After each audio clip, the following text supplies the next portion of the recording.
નમસ્કાર વિદ્યાર્થી મિત્રો, આજે આપણે જોઈશું કોમ્પ્યુટર ટેકનોલોજીના ઉપયોગ અંગેના ભયસ્થાનો। આ પ્રશ્ન તમારે એક્ઝામની અંદર 2 ગુણની અંદર પૂછાઈ શકે છે। કોમ્પ્યુટર એક યંત્ર સાધન છે, એટલે કોમ્પ્યુટર શું ગણવામાં આવે છે? એક યંત્ર, એક સાધન ગણવામાં આવે છે। શા માટે? કારણ કે આપણે જે વસ્તુ દ્વારા કાર્ય કરીએ તે વસ્તુ એક શું ગણાય છે? સાધન। એટલે આપણે કોમ્પ્યુટરના માધ્યમ દ્વારા કાર્ય કરી શકીએ છીએ, તેનો ઉપયોગ કરી શકીએ છીએ। એટલે કોમ્પ્યુટર એક યંત્ર સાધન છે અને તે અભ્યાસ સામગ્રી નથી। કોમ્પ્યુટર દ્વારા આપણે અભ્યાસ કરી શકીએ છીએ, તેમાં સંગ્રહિત જે ડેટા હોય છે એ ડેટાના માધ્યમથી તમે અભ્યાસ કરી શકો છો, પરંતુ તે અભ્યાસ સામગ્રી નથી ગણાતો। તેના દ્વારા અભ્યાસ થઈ શકે પણ સામગ્રી નથી। તે અભ્યાસની પ્રક્રિયા સરળ કરવામાં મદદ કરે છે, અભ્યાસ કરવામાં તે મદદરૂપ છે, તેના દ્વારા અભ્યાસ સરળતાથી કરી શકાય છે। તેનો ઉપયોગ જ્ઞાન કે અભ્યાસની અવેજીમાં થઈ શકે નહીં, કે એવું બને કે તમે તમામ પ્રકારની માહિતી જે છે કોમ્પ્યુટર પરથી મેળવી લો અને અભ્યાસ જે છે તમે નહીં કરો તો ચાલશે, તો એવું પણ શક્ય બનતું નથી। તમે જો સ્કૂલે ના જાઓ અને ઘરે જ બેસીને હંમેશા કોમ્પ્યુટર પરથી જ માહિતી મેળવતા રહો તો એમાં ઘણીવાર એવું પણ બને છે કે તથ્યતા જળવાતી નથી, તેવું બની શકે છે। માટે તેનો ઉપયોગ જ્ઞાન કે અભ્યાસની અવેજીમાં થઈ શકતો નથી। એ ઉપરાંત આપણને કોમ્પ્યુટરના પ્રોગ્રામ અંગેની જાણકારી ના હોય તો આપણે ખોટી આકૃતિ કે આલેખ, ખોટી સરેરાશ વગેરે મેળવીને મુશ્કેલીમાં મુકાઈએ છીએ, બરાબર? આપણે બધા જ જાણીએ છીએ કે કોમ્પ્યુટરના ઘણા બધા પ્રોગ્રામો છે અલગ અલગ પ્રકારના। જો તમને તેની જાણકારી ના હોય, તેની માહિતી તમને ના હોય તો શું થાય છે કે ઘણી વખત તમે તેનાથી ખોટા માર્ગે દોરાઈ જાઓ છો, કે માહિતીની તથ્યતા તમારે જળવાતી નથી, કે માહિતી જે છે એ સાચી છે કે નહીં। તો તેના કારણે શું થાય છે કે ખોટી આકૃતિ કે આલેખથી તમે અવગત થાવ છો, ખોટી સરેરાશ મેળવો છો। જેમ આપણે જોયું હતું એક્સેલની અંદર સૂત્ર પ્રમાણે તમે એવરેજ શોધી શકો, ટોટલ શોધી શકો, બરાબર? પણ જો તમને ફોર્મ્યુલાઝ જ ના આવડતા હોય તો તેની સરેરાશ, સરવાળો બધો શું આવે? ખોટો આવે। તો તમારે જાણકારી પણ હોવી જરૂરી છે। ઘણી વખત કોમ્પ્યુટરમાં મટીરિયલ ખોટી જગ્યાએ સેવ કરી હોય તો તેમાંથી ડિલીટ થઈ જાય છે। આપણે જે બી કંઈ મટીરિયલ હોય છે, જો સેવ કરવામાં ઘણી વખત ફોલ્ડર જુદા જુદા થઈ જાય છે તો તેમાં શું થાય છે કે ફોલ્ડર ડિલીટ પણ થઈ જાય છે અને ફોલ્ડરની સાથે સાથે તેની માહિતી પણ જતી રહે છે। એટલે તમે ખ્યાલ હશે કે વધુ પડતા લોકો જે છે એ કોઈ પણ માહિતી જ્યારે કોમ્પ્યુટરની અંદર સેવ કરે છે તો ડી ડ્રાઈવની અંદર સેવ કરે છે, તેમાં ભય થોડો ઓછો રહે છે ડિલીટ થવાનો। તો આ હતા કોમ્પ્યુટર ટેકનોલોજીના ઉપયોગ અંગેના ભયસ્થાનો। હવે આગળનો પ્રશ્ન જોઈએ, ઇન્ટરનેટ ટેકનોલોજી। અર્થશાસ્ત્રના અભ્યાસમાં ઇન્ટરનેટ ટેકનોલોજીની ઉપયોગિતા જણાવો। તમારે આ પ્રશ્ન જે છે એ જુલાઈ 2019 અને માર્ચ 2019ની અંદર પૂછાઈ ચૂક્યો છે, એ બી 3 ગુણની અંદર। આજના જમાનામાં ઇન્ટરનેટ તો ઉપયોગ બધા જ લોકો કરે છે, પણ હવે આપણે એને અર્થશાસ્ત્રની ભાષામાં જોઈશું। તેના હેતુમાં પહેલું છે ટ્યુટોરિયલ, બરાબર? કઈ રીતે ઇન્ટરનેટમાં મદદરૂપ થાય છે આપણે તે જોઈએ। કેટલીક વેબસાઇટ પર આપણા વિષયના પાવર પોઈન્ટ પ્રેઝન્ટેશન, વાંચવા લાયક સામગ્રી વગેરે ઓપન એક્સેસ લિંકમાં મૂકવામાં આવે છે। ટ્યુટોરિયલને સરળ ભાષામાં કહીએ આપણે તો એક ખાનગી શિક્ષક તરીકે ઓળખી શકાય છે, બરાબર? અહીંયા આપણે શું કીધું છે કે પાવર પોઈન્ટ પ્રેઝન્ટેશન, જેમ આપણે અગાઉ જોઈ ગયા, પાવર પોઈન્ટ પ્રેઝન્ટેશનની એક ઝલક તેની સાથે સાથે વાંચવાલાયક સામગ્રી એટલે તમે જેમ જોઈ શકો છો કે ઈ બુકની દ્વારા તમે ઘરે જ બેસીને બુક ડાઉનલોડ કરી શકો છો. તે કેવી રીતે ડાઉનલોડ કરી શકાય કે જ્યારે આ બધી સામગ્રી કે પીપીટી જેમ કે પાવર પોઈન્ટ પ્રેઝન્ટેશન જે વેબસાઇટ ઉપર અલગ અલગ વિષયના તમને મળી રહે છે, એટલે કે એક વેબસાઇટ પીપીટી અપલોડ કરવામાં આવે જે કોઈ પણ વ્યક્તિ જોઈ શકે છે અને વાંચી શકે છે, એટલે ઓપન એક્સેસ લિંક પર મૂકવામાં આવે છે, એટલે કે અપલોડ કરવામાં આવે છે. આવા મટીરિયલને આપણે વાંચીએ છીએ અને તે ટ્યુટોરિયલ જેવું સિદ્ધ થાય છે, બરાબર, એટલે કે ખાનગી શિક્ષક તરીકેનું કાર્ય કરે છે. બીજો મુદ્દો જોઈએ, તત્કાલ ત્વરિત શિક્ષણ કે જાણકારી. કેટલીક સંસ્થાઓ નિષ્ણાંતોના ભાષણો એટલે કે જે અનુભવી લોકો હોય છે એ અનુભવી લોકોની જે સ્પીચ હોય છે એ સ્પીચના વિડીયો જે છે એ વગેરે અપલોડ કરે છે બનાવીને, જેમ કે ભાષણોના વિડીયો વગેરે ઓપન એક્સેસ લિંક પર મૂકે છે. ઘણી વખત આવી વેબસાઇટ દ્વારા આપણને વર્ગખંડ જેવું ભણવાનું શીખવાનું કોમ્પ્યુટર પણ મળે છે, એટલે કે ઇન્ટરનેટના માધ્યમ દ્વારા તમે ઘરે જ બેસીને વેબસાઇટના માધ્યમથી વર્ગખંડ જેવો અભ્યાસ કરી શકો છો.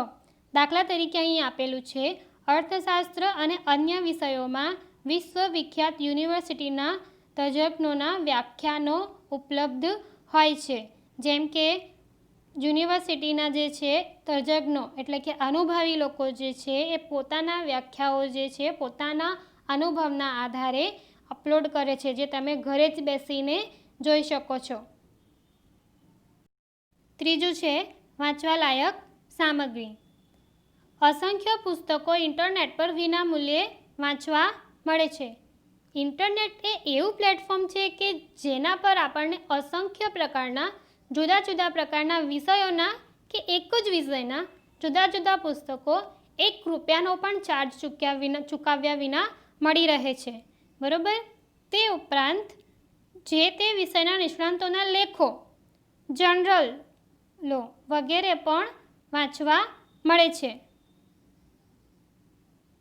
જર્નલો એટલે આમ ભાષામાં આપણે કહીએ તો જે સામાયિકો જે પ્રકાશિત થાય છે તે. તો કેટલીક જર્નલો પૈસા ભરીને પણ વાંચી શકાય છે. ઘણી બધી જે જર્નલો જે છે તમને વિનામૂલ્ય મળે છે અને ઘણી બધી જર્નલો એવી છે જે તમને પૈસા ભરીને તમે અપલોડ કરીને વાંચી શકો છો. આ સામગ્રીઓને ઈ બુક્સ, ઈ જર્નલ્સના નામે ઓળખવામાં આવે છે. જે ઈ બુક્સ તમારી જે બી વિષયની પુસ્તકો જે છે એ તમે ફ્રી ઓન કોસ્ટ જે છે એ મેળવી શકો છો ઇન્ટરનેટના માધ્યમ દ્વારા. આગળ ચોથું, વિવિધ માહિતી મેળવવા. ઇન્ટરનેટ પર સર્ચ કરીને અર્થશાસ્ત્રમાં ડિગ્રી આપતી કોલેજો તથા યુનિવર્સિટીની માહિતી મેળવી શકાય છે. ઇન્ટરનેટ પર તમે સર્ચ કરશો તો જો અર્થશાસ્ત્રની અંદર જો તમારે અર્થશાસ્ત્રમાં અભ્યાસ કરવો હોય કે અર્થશાસ્ત્રમાં સારી ડિગ્રી કઈ કોલેજ દ્વારા મળી શકે છે કે કઈ યુનિવર્સિટી બેસ્ટ છે, કે તમે જેમ જોઈ શકો કે ધોરણ 12 પછી અભ્યાસ કરવા તમે માંગતા હો અર્થશાસ્ત્રની અંદર, તો તમે ઇન્ટરનેટ પર જશો અને ટોપ 10 યુનિવર્સિટીની સર્ચ મારશો તો ટોપ 10 યુનિવર્સિટી તમારે આવશે. તેના નામ અને તેની વિગત પૂરેપૂરી ઇન્ટરનેટ પર મળી રહે છે. તે ઉપરાંત કોઈ પણ વિષયને લગતી જાણકારી સર્ચ કરીને પણ મેળવી શકાય છે. તમે કોઈ પણ માહિતીની જરૂરિયાત રહે તો તમે ઇન્ટરનેટ પર સર્ચ કરીને જોઈ શકો છો. પાંચમું, અન્ય માહિતી મેળવવા. સર્ચ કરીને રેફરન્સ બુક એટલે કે સંદર્ભ પુસ્તક. અર્થશાસ્ત્રીઓએ આપેલી વ્યાખ્યાઓ, તેમના કોટ એટલે કે ટાંચણ એટલે કે લેખો વગેરે પણ મેળવી શકાય છે. અર્થશાસ્ત્રીઓએ આપેલી વ્યાખ્યા જેમ કે ગરીબીની વ્યાખ્યા, નાણાંની વ્યાખ્યા, ફુગાવાની વ્યાખ્યા, અલગ અલગ અર્થશાસ્ત્રીઓએ પોતાના મંતવ્ય અનુસાર જે છે એ આપેલી હોય છે, તો તમે તેની દરેક માહિતી ઇન્ટરનેટના માધ્યમ દ્વારા મેળવી શકો છો અને લેખો પણ મેળવી શકો છો. આગળ, આંકડાકીય માહિતી. અર્થશાસ્ત્રમાં અનેક પ્રકારની ગૌણ માહિતીનો ઉપયોગ કરવામાં આવે છે. અર્થશાસ્ત્રમાં ઘણા બધા પ્રકારની માહિતી હોય છે. એમાં મોટા ભાગની જે માહિતી હોય છે એ ગૌણ માહિતી હોય છે. કોઈપણ પ્રકારની માહિતી જ્યારે તે ન્યૂઝપેપર દ્વારા કોઈ વેબસાઇટ પાસેથી તમે મેળવી શકો છો કે એકત્રિત કરી શકો છો તેવી માહિતી એટલે કે ગૌણ માહિતી. જેમ કે રાજ્યના બજેટની માહિતી, બેંક અંગેની માહિતી, ખેત ઉત્પાદન અંગેની માહિતી, આયાતનું અને નિકાસનું કદ, ગરીબીનું પ્રમાણ, રોજગારીનું પ્રમાણ, ઔદ્યોગિક ઉત્પાદન અંગેની માહિતી વગેરે. આ બધી જ માહિતી વિશ્વસનીય અને અધિકૃત સ્ત્રોતો એટલે કે બેન્કિંગની માહિતી માટે RBIની વેબસાઇટ, આયાત નિકાસ અંગેની માહિતી માટે વેપાર મંત્રાલયની વેબસાઇટ, ભારતના અંદાજપત્ર વિશેની માહિતી નાણાં મંત્રાલયની વેબસાઇટ વગેરે પરથી મેળવી શકાય. અન્ય મહત્ત્વની સંસ્થાઓ જેવી કે CSO, NSSO, WHO, UNO, UMIE, ILO, IMF, વિશ્વ બેંક વગેરેની વેબસાઇટો પર ઉપયોગ થાય છે. વિશ્વસનીય સ્ત્રોત એટલે કે જે સંસ્થાઓ આવી માહિતી નિષ્ણાતોની મદદથી એકઠી કરી અને તેને છાપી હોય તે સ્ત્રોત. તો આ હતા ઇન્ટરનેટ ટેકનોલોજીની ઉપયોગિતા. હવે જોઈએ આપણે ઇન્ટરનેટ વાપરવા સામેના ભયસ્થાનો. તમારે આ પ્રશ્ન એક્ઝામમાં 2 ગુણની અંદર પૂછાઈ શકે છે. કોમ્પ્યુટરની જેમ જ ઇન્ટરનેટ એક સાધન છે. કોમ્પ્યુટર જેમ સાધન છે તેમ ઇન્ટરનેટ પણ સાધન છે કે ઇન્ટરનેટના માધ્યમ દ્વારા તમે કાર્ય કરી શકો છો. તે શિક્ષક કે આપણી પોતાની વિચારશક્તિ અને તર્કશક્તિનું સ્થાન લઈ શકે નહીં. ઇન્ટરનેટ જે છે એ શિક્ષક કે પછી આપણી વિચારશક્તિ જે આપણી તર્કશક્તિ છે તેનું સ્થાન લઈ શકતી નથી. તેનું આપણે તારણ કાઢી શકતા નથી. તેમાં જે પણ માહિતી હોય છે તે આપણે ફક્ત વાંચીએ છીએ અને સમજીએ છીએ, પણ વિચારશક્તિ પોસિબલ નથી કે તર્કશક્તિ પણ પોસિબલ નથી. આપણે જોઈએ તો તમારે જે બી માહિતી જોઈતી હોય તમે ઇન્ટરનેટ ઉપરથી સર્ચ મારો છો અને મળી જાય છે, પણ શું થાય છે એમાં તમે જે બી માહિતી આપેલી હોય છે એ ફક્ત વાંચો છો પણ તેમાં વિચારશક્તિ નથી હોતી. આપણે જોઈ શકીએ કે એ ફક્ત એકમાર્ગી છે કે આપણે તેને વાંચીએ અને સમજીએ. જો તમારે એમાં કોઈ મૂંઝવણ હોય કે સમજવામાં તકલીફ હોય તો તેમાં કોઈ પણ પ્રકારનું તર્કશક્તિનું સ્થાન રહેતું નથી. બરાબર. ઇન્ટરનેટ પર અનેક પ્રકારની ખોટી, અપ્રસ્તુત, ભ્રામક, નકલ કરેલ માહિતી ઉપલબ્ધ હોય છે. આપણે જે બી માહિતી કે બનાવ બન્યો હોય બરાબર, અપ્રસ્તુત હોય કે કોઈ ઘટના બની જ નથી તેવી માહિતી, અપ્રસ્તુત એટલે ખોટી માહિતી. બરાબર.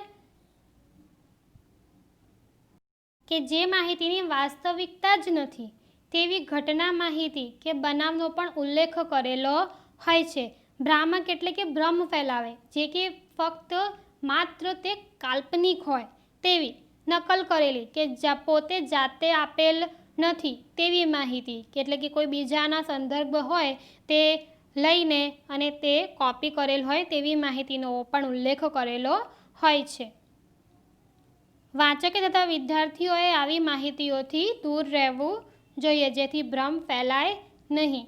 તે ઉપરાંત સાચી અને ખોટી માહિતી અલગ પાડવાનો તર્ક વાપરવો પડે.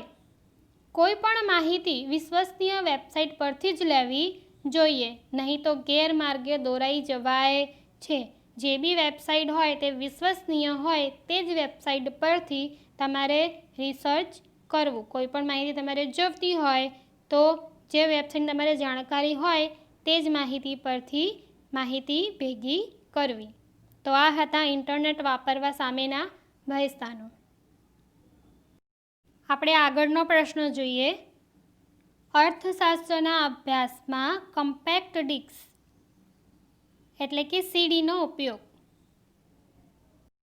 કેટલીક સંસ્થાઓ જે છે જે પ્રયોગશાળાઓ, સંશોધન કેન્દ્રો, સરકારી સંસ્થાઓ વગેરે જે સમગ્ર અર્થતંત્રની માહિતી મેળવીને આંકડાકીય વિગતોનો અહેવાલ જે છે એ તૈયાર કરે છે, તેનો રિપોર્ટ તૈયાર કરે છે, તેવી સંસ્થાઓ અધિકૃત આંકડાઓની સીડી બજારમાં વેચવા માટે મૂકે છે, જેને શૈક્ષણિક સંસ્થાઓ, સંશોધન સંસ્થાઓ વગેરે જે છે તેને ખરીદે છે અને તેનો ઉપયોગ જે છે એ અભ્યાસ તેમજ સંશોધન માટે કરે છે.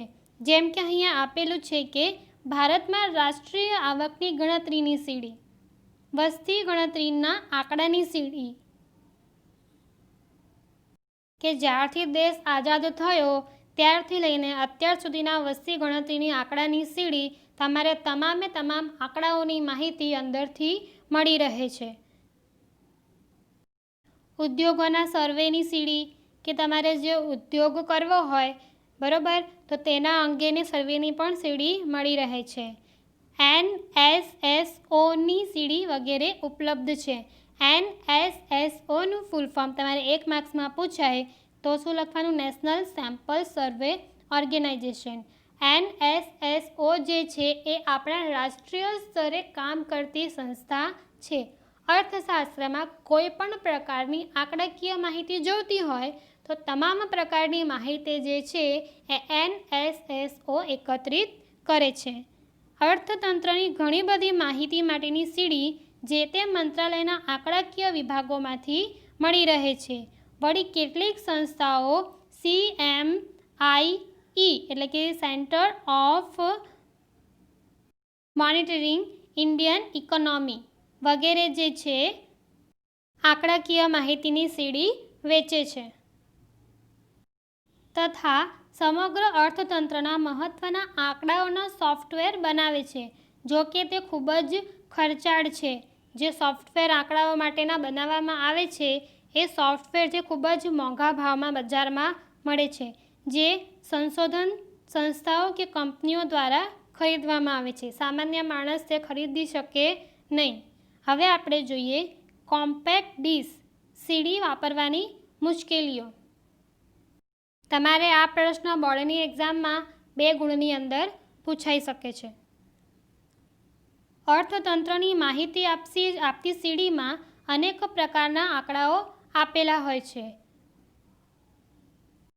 જેમ કે તમારે વસ્તી અંગેની માહિતી મેળવવી હોય તો એક જ સીડીમાં વસ્તી અંગેની સંબંધિત ઘણી બધી માહિતીઓ આપેલી હોય છે, જેવી કે દેશની કુલ વસ્તી, જુદા જુદા રાજ્યોની કુલ વસ્તી, ગ્રામીણ ક્ષેત્રની કુલ વસ્તી, શહેરી ક્ષેત્રની કુલ વસ્તીમાં સ્ત્રીઓનું પ્રમાણ, પુરુષનું પ્રમાણ, યુવાઓનું પ્રમાણ જેવા બધા જ આંકડાઓ જે છે તમારે ઉપયોગી હોતા નથી. પણ તમારે ફક્ત એમાંથી એક જ માહિતી જોઈતી હોય પણ તેમાં અસંખ્ય પ્રકારની માહિતીઓ અંદર આપેલી હોય છે.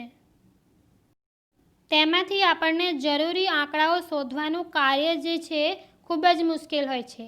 સીડીની અંદર જેટલા પણ આંકડા આપેલા હોય તેમાંથી આપણે બધા આંકડાઓ જે છે ઉપયોગી હોતા નથી, આપણે લેવાના હોતા નથી. અમુક જ આંકડાઓનો ઉપયોગ હોય છે. તો તેવા સંજોગોમાં સીડીની અંદર અનેક પ્રકારના અસંખ્ય માહિતીઓ આપણા જ ટોપિક મુદ્દા સાથે સંબંધિત હોય છે, પણ એમાંથી આપણે જરૂરિયાત માહિતી મેળવવા ખૂબ જ મુશ્કેલભર્યું કાર્ય છે. દાખલા તરીકે આપણને 1998નો જન્મદર જોઈએ તો ત્યારે તે સીડીમાં શું હોય છે કે દેશ સ્વતંત્ર થયા બાદ જ્યારથી વસ્તી ગણતરી થઈ ત્યારથી 1991થી અત્યાર સુધીની તમામ માહિતી જે છે એ સીડીની અંદર આપેલી હોય છે. તો એમાંથી આપણે 1998નો જન્મદર શોધવામાં ઘણી મુશ્કેલ પડે છે. તે ઉપરાંત ઘણા પ્રકારના સોફ્ટવેરનો ઉપયોગ કરવા માટેની જાણકારી પણ જરૂરી બને છે. અર્થશાસ્ત્રની અંદર દરેક સોફ્ટવેરમાં આંકડાકીય માહિતીની સીડી ચલાવી શકાતી નથી. તેના માટેના સ્પેશિયલ સોફ્ટવેર હોય છે જેનું ધ્યાન રાખવું જરૂરી છે. એટલે ઘણી વખત આ પ્રકારની મુશ્કેલીઓ પણ નડી જાય છે. એટલે આ હતા કોમ્પેક્ટ ડિસ્કની વાપરવાની મુશ્કેલીઓ. ત્યારબાદ તમારે પાછળ અભ્યાસ કરવા માટે સ્વાધ્યાય આપેલું છે, જેની તમારે પ્રેક્ટિસ કરવાની છે. તમે અહીંયા જોઈ શકો છો ક્વેશ્ચન 1ની અંદર વિકલ્પો આપેલા છે.